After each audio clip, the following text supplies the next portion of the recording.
All right, so let's move on to the math trade of Gen Con, which has enough stuff to make its own topic. Yeah.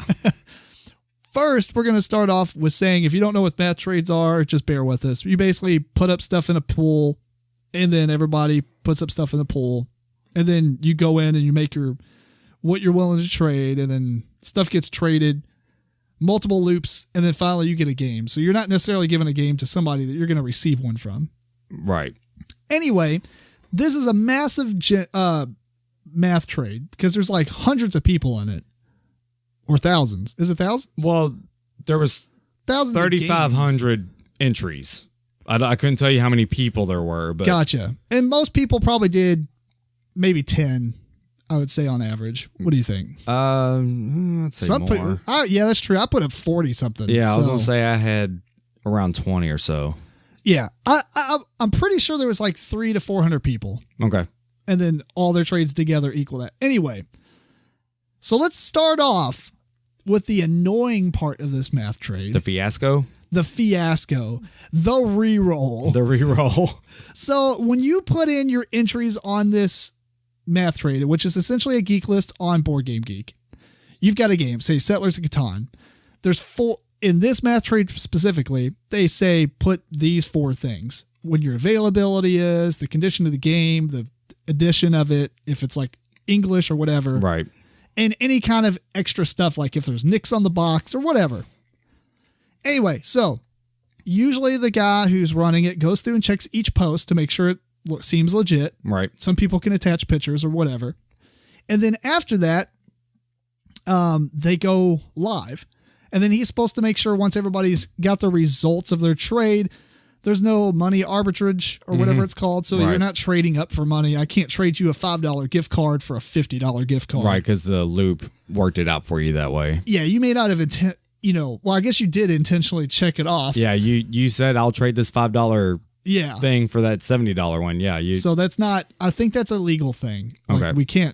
That can't happen. I don't know if it's just a Board Game Geek thing, but I feel like it's probably a legal thing. It would seem like it would be. Yeah, like money laundering or something. Anyway, so after that's done, he's going through all those posts.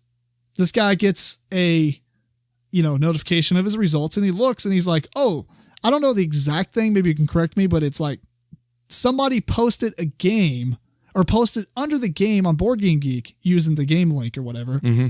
But it was like a promo, or it was just pieces of that game. It was pieces of a game, I believe. Gotcha. But he had it listed as a game. Evidently, there is a specific post.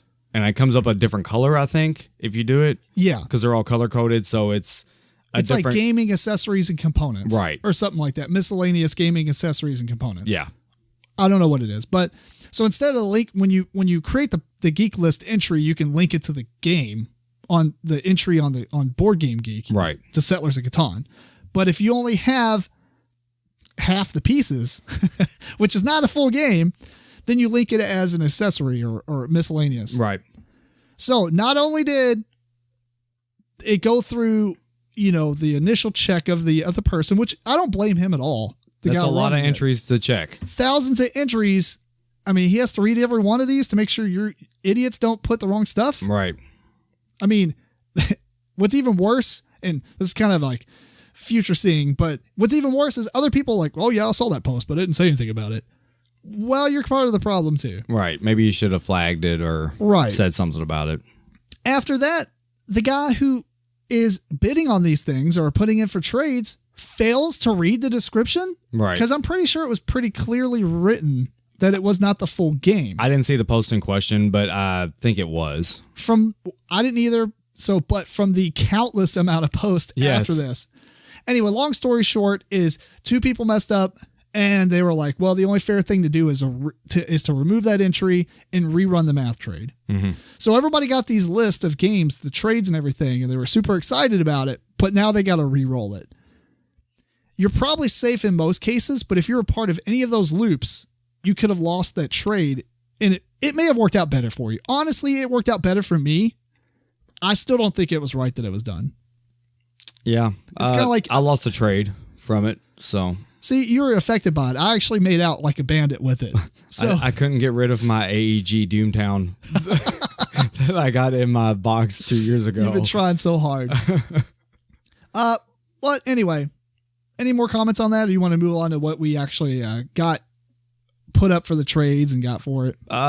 Yeah, no. I guess, thanks for the guy that put it on. Yeah. I can't remember his name and Jeffy Jeff. I remember Jeffy Jeff. Yeah. The guy who sent all the results and everything, but or dealt with the mails, I guess. Some of that might be automated. I'm sure it is. I'm sure he didn't sit there and send every single individual.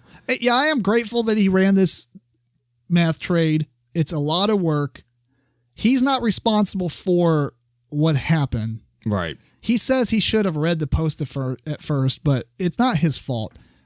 Somebody else chose to trade for that. I read everything that I was trading for. If I was specifically trading for it, yes.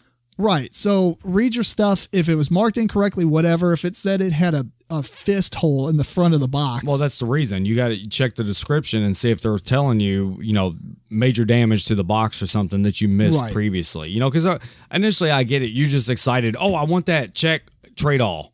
Yeah. Or if you're trading and you wanted alchemists and you got alchemist. Yeah, which happened to you. Yeah. I even told the guy, well, I put in there very clearly it was not alchemists. Right. It was the the Amigo game or whatever it was. Right. So anyway, the second thing was the hassle of the planning. One meetup time is not enough. What do you think? They had a meetup time from like 5 to 7 on Friday. Well, evidently not, because you and Eric and Jason. Well, Jason didn't do it. You and Eric were trading the whole weekend, it seemed like. Oh, yeah. It was worth it, but it was a huge hassle. I feel like I lost a little bit of Gen Con because of it. Right. But I made up for it in the trades. Mm-hmm. So, I don't know. They encouraged everybody to do a lot of trades outside the meetup time. Right. And I just felt like it was just annoying because I sent so many geek mails, got people's phone numbers and stuff like that. And you're like, oh, you're not there now. Let me go meet you over here and stuff. And I pretty much had one rule. If I was trading with you, if I'm giving you something, you're coming to me. Right. No, and that's how it should be. Yeah, exactly. So, you had 3 trades. I think I had 10. And then after the posting happened, I actually made 2 more direct trades off the list of stuff that didn't trade. Right. So I ended up getting 12 trades. So anyway, you want to go through your list real quick? Yeah. Mine was small and simple. I gave up Ultimate Werewolf, Betrayal at House on the Hill, and Dungeon Heroes with an expansion. I received Adventurer's Pyramid of Horus, Adventure Inc., and Alhambra. Nice. Basic edition, not big box or nothing, but fair enough. You happy with your trades? Yes. Cool. I don't see how you can't be. Adventurers was lightly played, and the other 2 were in shrink, so. Dope. And I don't mean the drug. Nah. So I got rid of Flip City, Diamonds, Onirim, The Bridges of Shangri-La, Pandemic, Alchemist, Hotel Samoa, Gravwell, which is the first edition by Cryptozoic, Pocket Imperium, and Armadora. And I received New Salem, Clockwork Kingdom with the 5th player expansion, Thebes, the Tomb Raiders, which is the card game, Cutthroat Caverns, Fresh Meat, which honestly, I thought I was just getting Cutthroat Caverns. It pretty much had everything except for 1 expansion. So I got another game to trade. All right. I built a Cutthroat Caverns, and I'm going to trade that off next time. I also got Colossal Arena, which is a game I've been wanting to play for a while, Cell Swords, Tortuga, and the 3 things that I was most excited about, which not a lot of people bid or put in for trade on, is tons of Khador War Machine. I'm talking, technically I had 3 trades. He put up in 5 parts, like 5 different trades. Right. Each one was like a group of stuff. And I won 3 of the 5. And it literally had, and for those of you who play War Machine, this make more sense, but it had 11, it had 11 Warjacks, which are the big ones. The big ones. And then it had probably 20 models otherwise. It came in a Reaper's miniature case to carry it all with foam, inserts and everything. 90% of it was new in box, honestly. he gave me the Kador book, which wasn't even on there. He gave me some spray paints, which wasn't even on there. He gave me paints, which weren't on there. He just threw in all his stuff. That was amazing. Yeah. I mean, I really hope that guy got some really cool stuff for this and stuff he really wanted, because he gave up value-wise an ungodly amount of money. He was one of the guys that posted up with like 50,000 things, though, wasn't he? Yeah, he had a lot of stuff to trade, I think. He was proxied, though. Like, he wasn't even there. He just had somebody showing up to Gen Con to do it all for him. Okay. Which I'm sure that person had his own trades, too. Mm-hmm.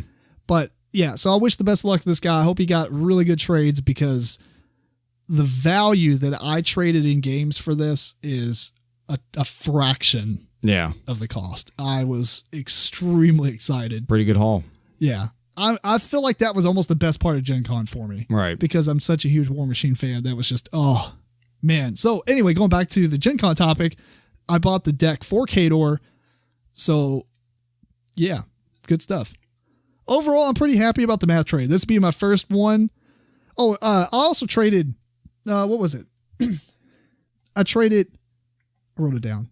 Nightfall and Pirate Dice Voyage on the Rolling Seas, which is like a little game program. Program game, kind of like Robo Rally.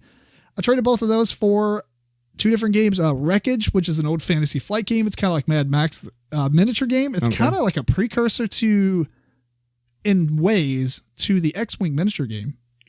In a way. Yeah, I thought that was pretty neat. Never even heard of it. And a ton of Firestorm CCG. Like 50-something boosters, 4 starter decks. So whatever. I collect collectible card games anyway. So first math trade, I feel like it was success, and I will continue to do it. I'm actually very sad that I did this at the end of our convention season. Yeah. I kind of wish I would have joined in on Lexicon and on Origins. Yeah, I'm looking forward to the Lexicon one and Origins again. So yeah.